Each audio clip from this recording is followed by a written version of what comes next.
ask people, how long did you think before moving into the country that it would take for you to find a job? And they say 2 weeks. And for many of them, it's 6 months. For some of them, it's 2 years. And some of them are still not in their fields. And the longer it takes you to get into employment, the more stressful the interviews, the whole job search process becomes. Yes, the pressure definitely intensifies, right? There are bills to pay.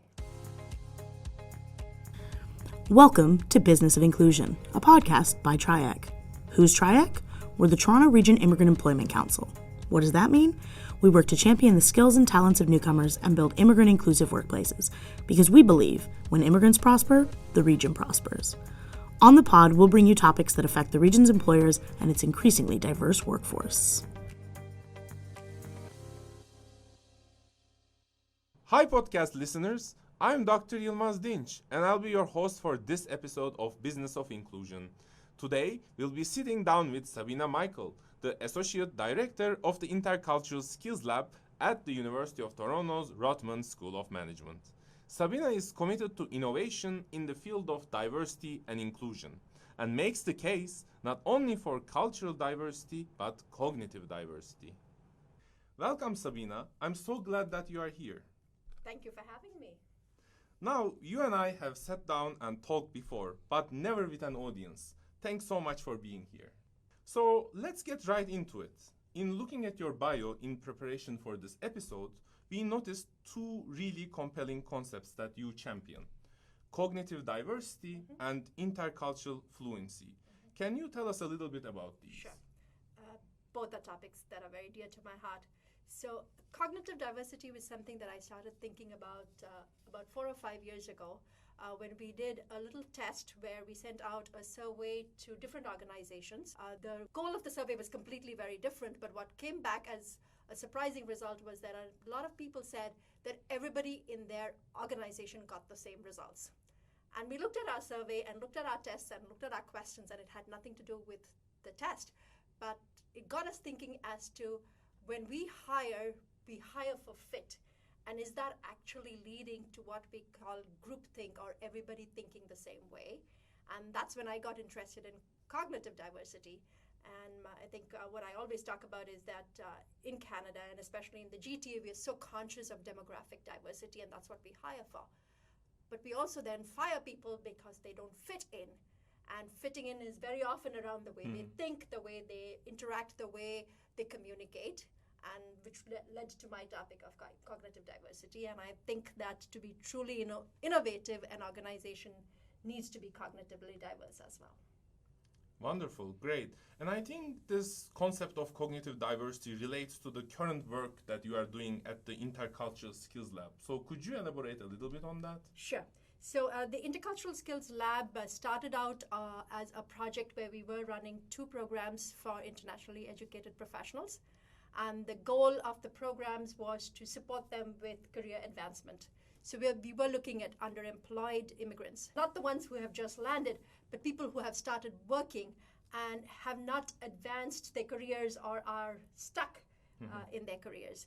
And as we've been going along with the program over the years, we've also been doing fair bit of research around what are some of the challenges people face and what are some of the barriers people face.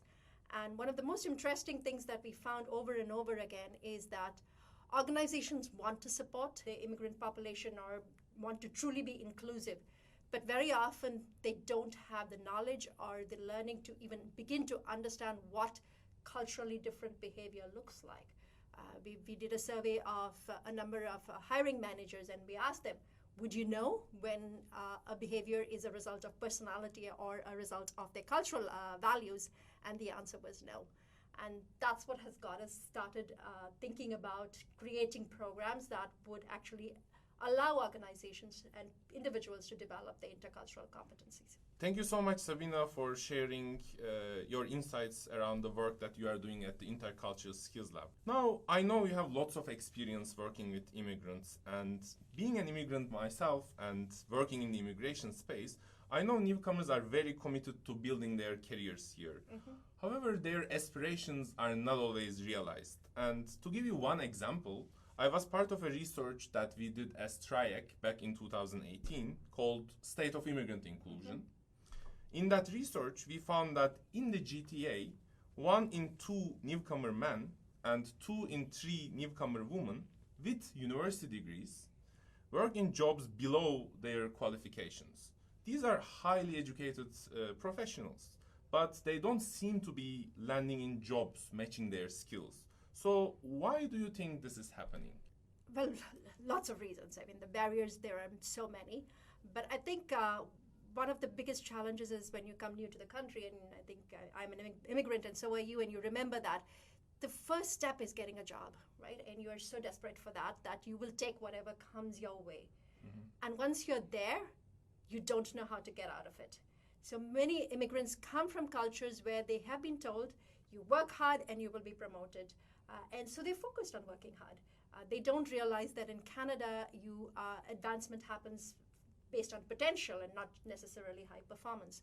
So if you are focused on being a high performer and not demonstrating high potential, your manager probably is not even aware of your skill set or the fact that you want to advance. When we run the Business Edge program, one of the biggest aha moments for many people is that I need to take ownership of my career. And it shocks them. I've had a lot of people say, my manager does not know how to manage. They have not realized that I am ready for promotion. And I asked them, did you communicate that with your manager? And they said, what do you mean do I need to communicate that? Doesn't everybody want a promotion, right? So that whole concept of actually managing your career and getting your manager involved in your career development itself is a new concept, right? So if you don't know that you have to do it, B, that you don't know how to do it, that alone becomes a huge barrier to advancement. There are many more, but that I think is one of the main reasons. I think one of the key points that you raised is the difference between potential and performance. And in my research work, I actually came across many reports showing that newcomers do invest in their potential too, through acquiring soft skills, occupation-specific skills, networks, and personally as well, I have met many newcomers who have tried attending many of trainings to not just focus on the performance, but on the advancement prospects and to live up to their full potential. But employment still seems to be a challenge for them. And this makes me think maybe the conversation around immigrants getting employment in their field focuses too much on quote-unquote fixing the newcomer. So please tell us, what can employers do? At least in the GTA, in the big organizations, they know the case for diversity. So it's not so much the hiring itself, but where the immigrant lands in the organizational hierarchy, right? So are you placing them at their full potential? Are they at the levels that they were at their home countries? So I think that's step one. Step two is to understand that your internationally educated employee may not communicate their value or talk about their experiences the way a Canadian-born would be. I mean, one of the classes in my program is called Communicating Your Value, which really focuses on how do you do that, because that is culturally defined. I come from a culture where boasting or even talking about yourself was considered very bad. I remember being rapped on my knuckles if I even said something that sounded like a boast. So that's been my conditioning. And when I came here, and I'd love to share this story, one of my first informational interviews with a very senior professional went really well. We had made an amazing connection. I talked about, what I have done, what I can contribute to the organization. Classic, good informational interview. I came out and threw up. Oh my goodness. And I threw up because I knew I was being fake. That was not comfortable. Boasting and talking about myself was so very difficult for me. That must have been tough. And I live in this space, and I know this space, and this is what I live and breathe, and it was so hard. And I always think of so many people who don't have that information, how much harder it must be for all of them. For sure. And the whole process of looking for a job, being rejected, at interviews, not getting employed in your field, the whole process is so stressful. It really takes a toll on you. It does. When I ask people, how long did you think before moving into the country that it would take for you to find a job? And they say 2 weeks. And for many of them, it's 6 months. For some of them, it's 2 years. And some of them are still not in their fields. And the longer it takes you to get into employment, the more stressful the interviews, the whole job search process becomes. Yes, the pressure definitely intensifies, right? There are bills to pay. Exactly. And if you have family, and as we discussed, some groups are more disadvantaged. If you are an immigrant woman, the stress that you experience is much more severe. So we definitely need employers to be more inclusive and appreciative of the differences or the value that we as immigrants bring to ensure that the immigrant potential lives up to what it can be. So I think step one is for employers to recognize that, this person who are from whichever country that they are from may not actually be comfortable talking about themselves. So are you giving them an opportunity to be heard? I know performance reviews are one place, but performance reviews, again, are very culturally driven in the way they are done. Another example I can give you is if I come from a culture that appreciates hard work, in my performance review, that's all I'm going to be talking about because that's what I was rewarded for. I don't talk about initiative because that was never rewarded in my culture, but as an employer, you value that, but I don't know you value that. So right there is a gap in the understanding of what a performance review looks like or what should I be doing to communicate my value. I think the point you raised about the hiring process being culture-driven is really important, and employers sometimes expect you as an immigrant to have already work experience in Canada. So otherwise they don't basically hire you. And as you said, not making the effort to realize that all these practices are actually very culture-based. To give you a personal example, when I moved to Canada from Turkey, my home country, I experienced this challenge firsthand. I wasn't getting many interviews, and I have my master's degree from UK, and I worked for many years in United Nations, which didn't help much, which was a big surprise for me. And in some of my networking meetings, I even heard employers say to my face directly that they have a quote-unquote preference for the graduates of Canadian schools. So because of this emphasis on Canadian experience, many immigrants are forced to restart their careers here.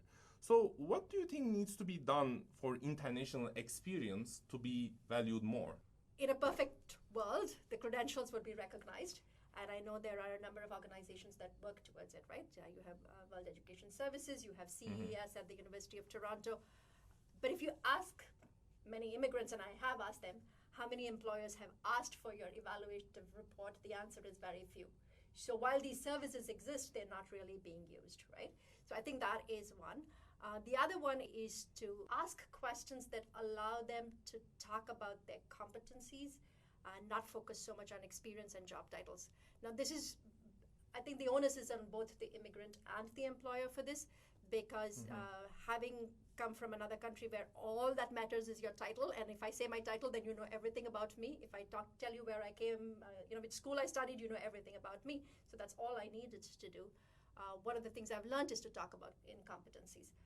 But I don't know that when I first land in the country, right? But you can, having employers ask questions where, they can elicit more of that information rather than asking those generic questions, which for many immigrants seems like a landmine. So I think that is one way of getting the international experience to be valued, because competencies are universal, right? And people can talk in competencies much better than in titles.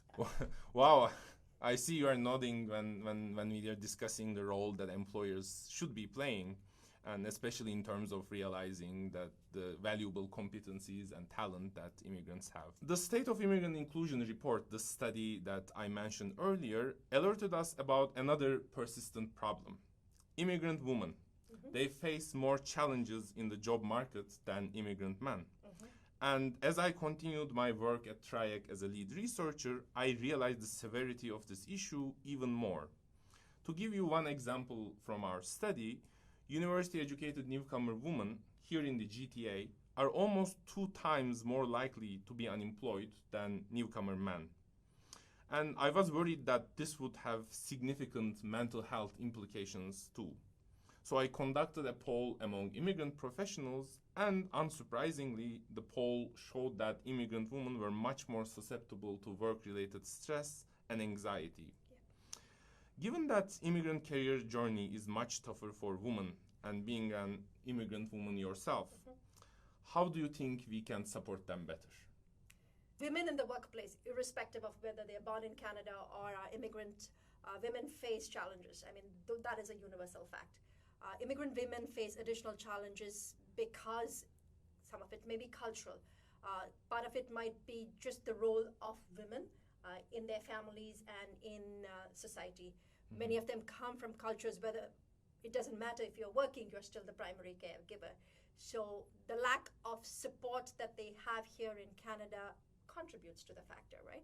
I remember, when I was working in India, I didn't worry if I was coming late from work because I knew somebody on my street would, step in if I was running late. All I had to do was call, I'm running late, can you pick up my daughter and take care of her, and she's done. That support system is lost here, right? That feeling of belonging, that feeling of community, but the village to raise my child is lost there. So that again becomes a barrier, and when you're looking at the fact that they are also paid so much lower, and you compare that with the cost of childcare, it makes sense not to work rather than to work. So I think there are a number of factors that contribute to the problem. In the workplace itself, again, cultural issues, gender issues, all of that come into play. In the program that I run, I don't know if you know, but initially it started as a program exclusively for women immigrants. And because the program was doing well, we were asked to support men as well. And at that point of time, we did some research to see what were some of the specific challenges that women faced compared to men. And it always comes down to the same thing: the inability to communicate the value they bring, the loss of belief, the loss of self-confidence, because many of them have been very successful in their countries, right? It takes a different kind of toll for men and women. I find that women tend to be more resilient, but they also make more sacrifices when it comes to a compromise. So I will make accommodation for myself and not apply or not raise my hand up for senior roles because I want to accommodate everything else that is going on in my life. And remember, when you come here as an immigrant woman, you're also dealing with the challenges that your child is facing in school. They may be facing discrimination, they may be facing bias, they may be facing bullying in school. The education system is different here, so a highly successful child may suddenly not do as well. So they're dealing with all of that. So their plate is pretty full. And just recognizing that, I think, would be huge. Thank you so much. These points are great. Definitely losing the sense of community, losing the community's support, facing disproportionate challenges in the labor market, keep the woman back. And this also relates to a bigger challenge that we have observed in our studies. So last year, I authored a research report at TRIEC called Building a Corporate Ladder for All, covering some of the issues that we have been discussing so far. And taking this opportunity, I would like to actually thank you once again for contributing to the report as a key expert. And one thing that really stood out to me in the analysis, which ties back to the challenges that women were facing, was intersectionality. It is difficult to be an immigrant in the job market as it is to be a woman, a person of color, a member of the LGBT community, and others. But if you belong to several of these groups in the job market at the same time, then the combined set of challenges is much greater. For instance, my research showed that racialized newcomer women with a university degree are almost 5 times more likely to be unemployed than white men born in Canada, and with the same level of qualifications. This is a huge gap, and numbers do even look scary. So what do you think we can do to empower all of the underrepresented groups in the workplace? I think a lot of employers have started looking at it and have good practices in there. I think the biggest question comes around, what does inclusion look like and feel like? And there is a lot of buy-in from the top.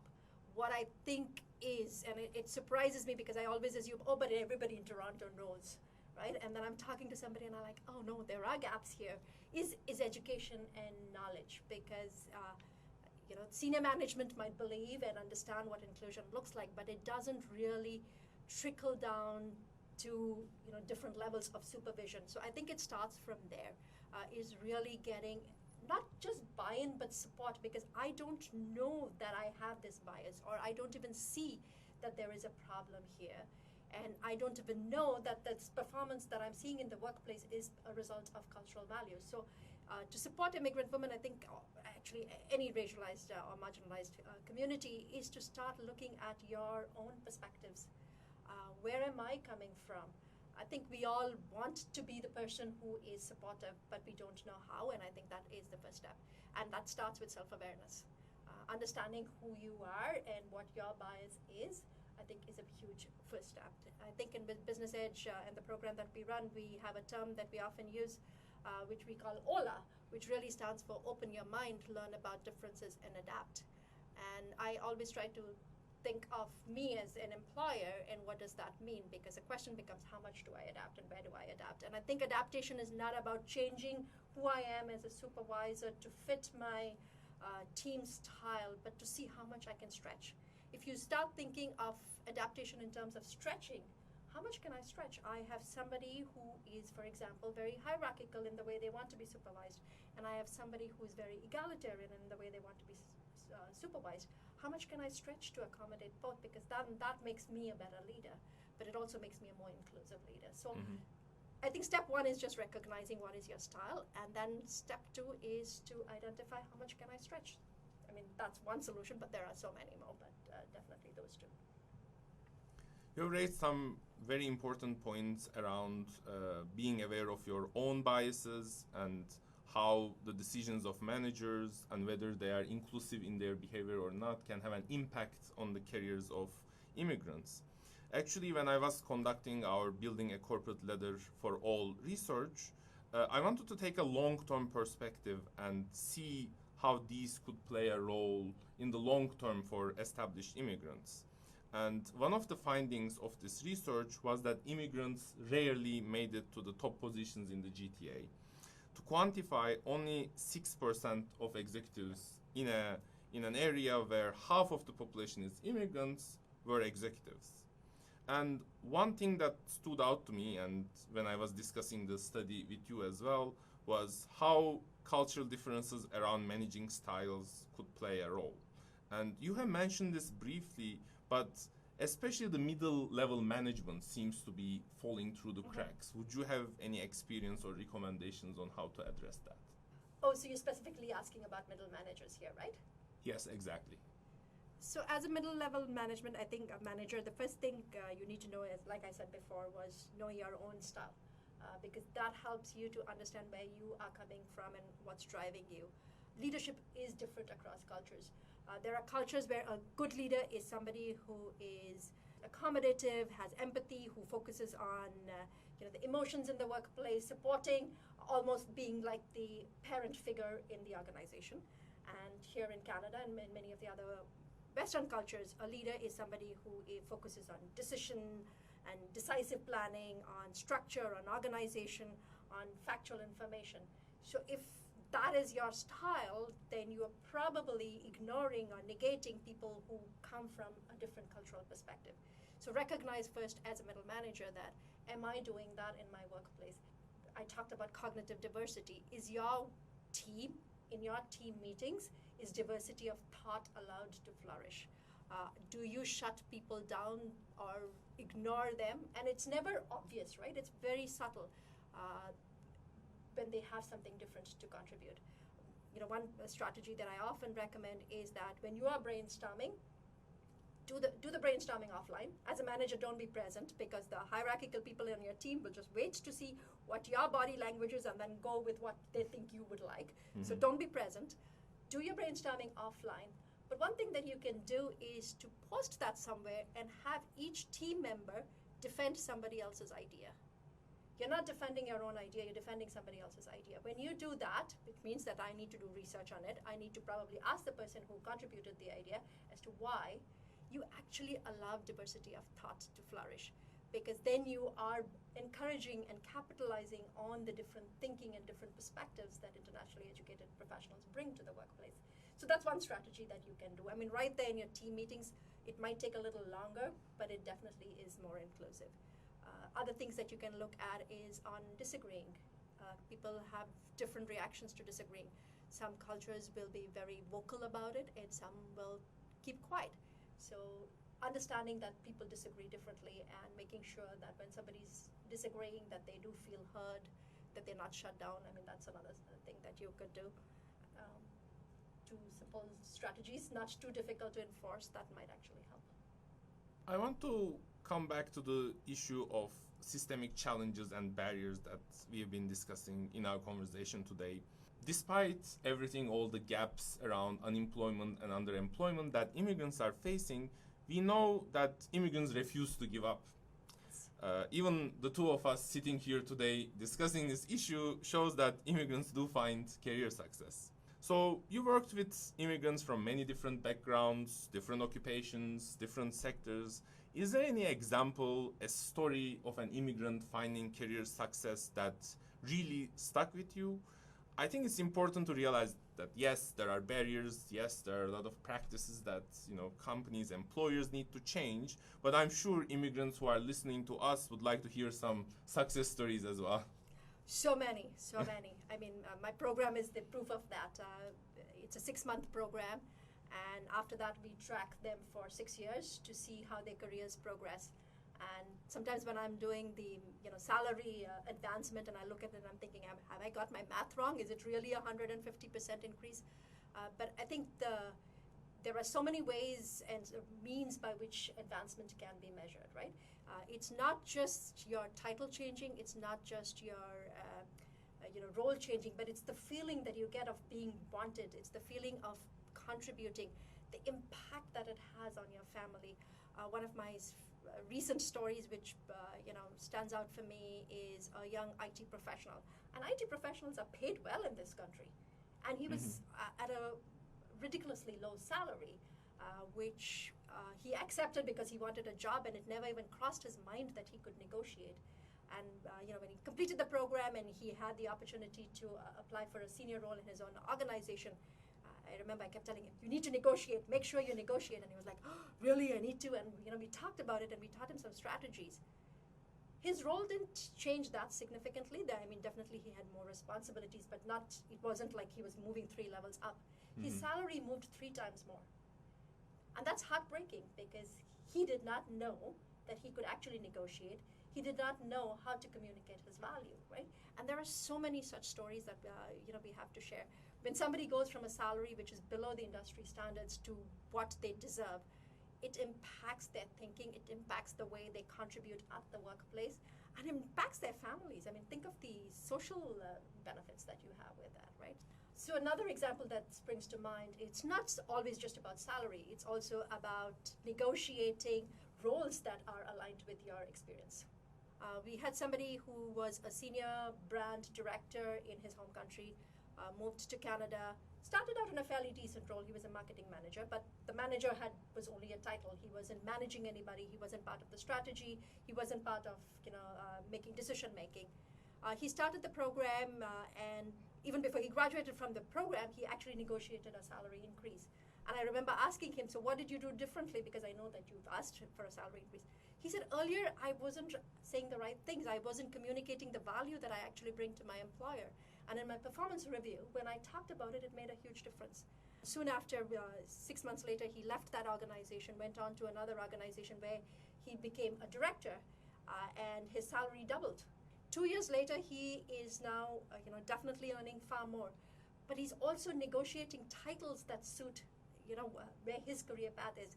So he always wanted to be in innovation and strategy, and that's what he's currently doing. Again, all of those were because he negotiated. He knew how to communicate the value that he brings to the organization. And I would like to follow up on that. When we think about newcomers who might be employed but not in jobs in their fields, this could be a minimum job or a job in an unrelated field, what could they do to get back to their field of expertise? What would you recommend that they do? Sign up for Business Edge, for one, for sure. I mean, this program has had a successful track record. But I think for many immigrants, especially once you have entered the workforce, the one advice I would give you is observe. You need to observe and learn, because the assumptions and rules that you had coming into the country or the practices that were prevalent in your home country may not work the same way. We joke about it in my program. We joke about it. A screwdriver in Brazil is a hammer in Canada, but that is the truth, right? And you won't know that unless you observe. Ask curious questions. A lot of immigrants approach with saying, "I asked for feedback and I got no feedback." But what I advise is ask specific questions, right? So let's say you've done a presentation. Instead of saying, "Hey, how did it go?" my answer will be "Great," because that's how I am tuned to responding as a manager. But if you ask me, When I was presenting, I noticed that this was an area that I might not have done so well. What do you think? Asking specific questions like that will actually give you the kind of feedback that you really need. So being curious, keeping an open mind, and getting help.